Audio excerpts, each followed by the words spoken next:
Naimbagal daw yung Ilocano, kumusta po kayo? So sa wakas natapos na po yung munting bahay na pinapatayo natin na Ilocano House. So ang project na isusunod natin Ilocano ay mag-DIY project. Progress tayo dito sa harap ng bahay natin. So tara, samahan nyo po kami Ilocano. So nandito na yung garden soil natin Ilocano. Isang malaking isang load. Bili natin siya ng 1,350. So nandito na Ilocano. Ang gagawin natin garden soil natin na itatampak natin dito sa harap ng bahay natin. Para meron tayong pagano ng Bermuda grass. Yan Ilocano.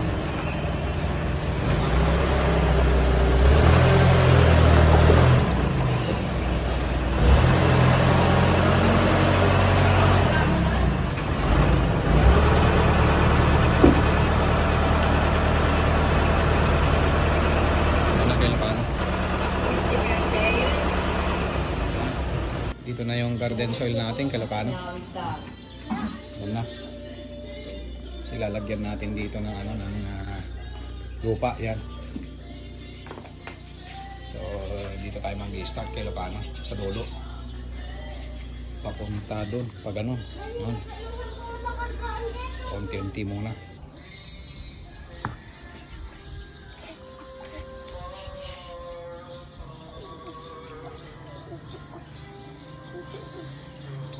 So naglalagay na tayo ng garden soil Ilocano para magtanim tayo ng Bermuda grass dito sa harap ng bahay natin para mas maganda po siyang tignan. Yan. So nakapag-order tayo ng isang load muna para kalat muna natin Ilocano bago natin mag-order ulit.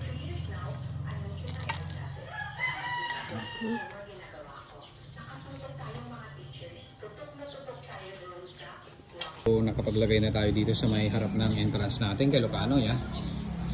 Pati rin dito sa side. Yan.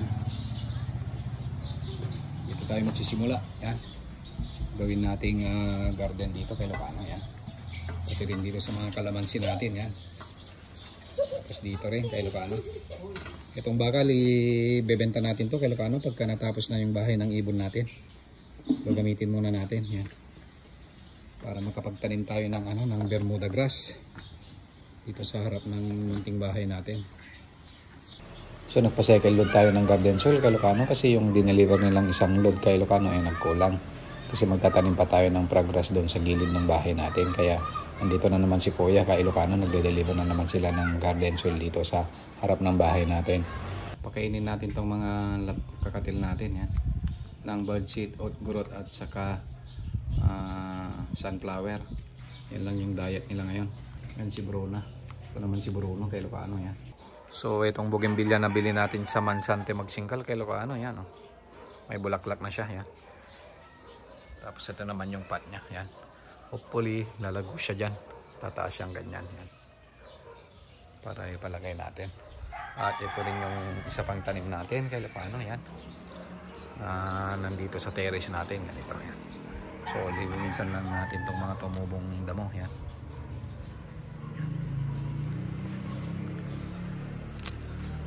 Para palakihin natin Ilocano.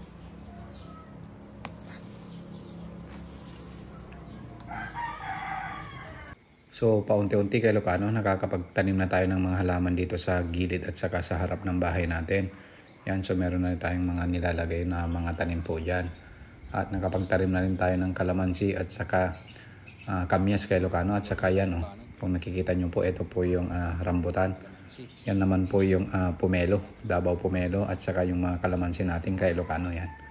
So paunti-unti naglalagay na tayo ng mga tanim dito at halaman dito sa harap ng bahay natin.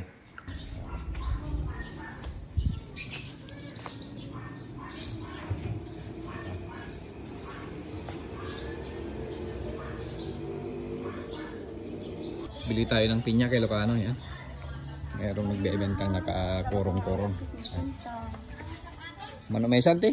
60 ka no? 60. Ti, madi 50. Well, Madi me sir, kuamot ti sumat lang ti ala ngamin degin. Bali papri lang degi, ukis na namas gayon amat din. Ang daming tinya kay Ilocano.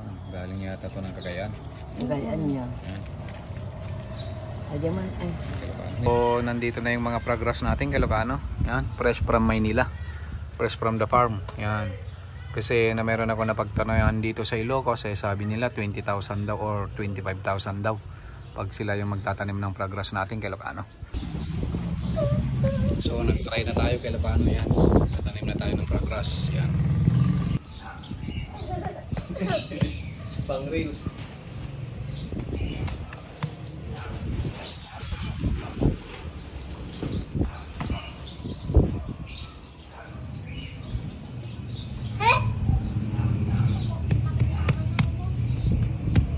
Disclaimer lang kay Ilocano, hindi po kami eksperto sa magtatanim ng progress.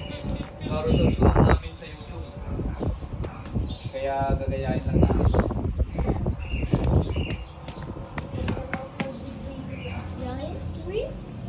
Kilawin! Oo, yung magawa ng baby.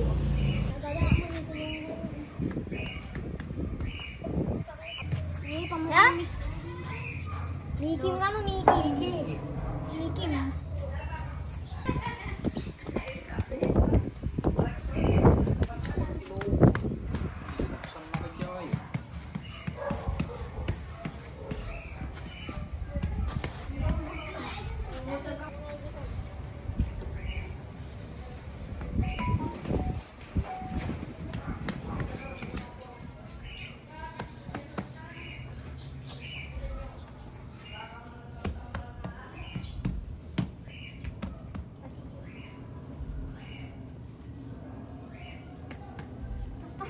So nakabili na tayo ng bricks kay Ilocano para sa gagawin nating pathway dito nga sa sa pathway natin, yan. Mula dito sa gate natin papunta doon sa may entrance natin kay Ilocano. Maglalagay tayo ng yan, pathway lang, kahit yung apakan lang kay Ilocano, yan, ganyan. Gumagawa ko ng kay Ilocano yung pathway natin, no? Yung mga bricks. Dito sa natin. Lalagay natin doon kay Ilocano para ngayon tayong lagaran para hindi yung grass kay Ilocano. So makapagtanim na rin tayo ng grass hanggang dito, yan.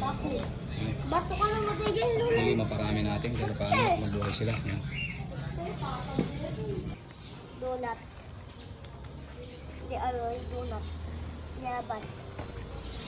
Dua nga teta semento ya, Ban? Dua.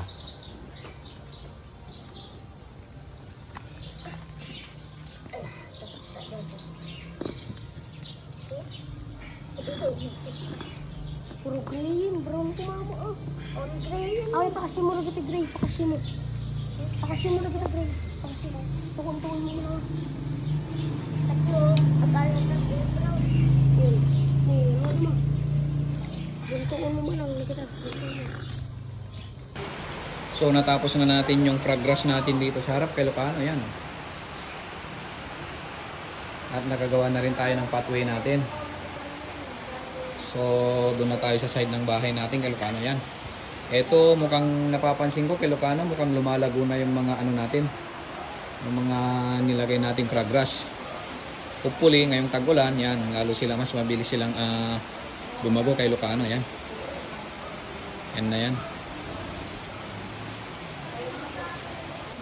Kaya sunod na natin dito sa side ng bahay natin kay Ilocano, yan, nandun na. Yan. Sunod na natin dito. Para mas magandang tignan kay Ilocano, yan. Sakto kay Ilocano, umulan na naman, yan, oh.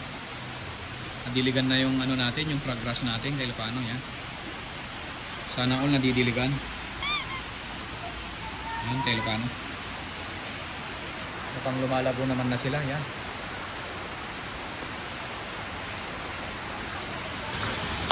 So nandito yung mga masisikap natin mga si Evan, si Jacob at saka si Naknok. Kahit umuulan kay Ilocano, tingnan nyo naman, no? Ang lakas ng ulan pero talagang masipag sila, kaya gusto nila kay Ilocano na bibilan natin sila ng notebook. Magja-Jollibee kami. Pagkatapos kay Lucano, para matuwa naman sila itong mga kasama natin. Yan. Tatanim kami ng progress pa dito kay Lucano, dito sa side ng bahay na. Kasi tapos na kami sa harap. Yan. Tapos na natin yung kay Lucano, yung DIY project natin na progress. Dito rin sa side ng bahay natin. Yan. So nakapagtanim na tayo kay Lucano. Yan, oh. At meron din tayong ginawang pathway para dyan sa natin.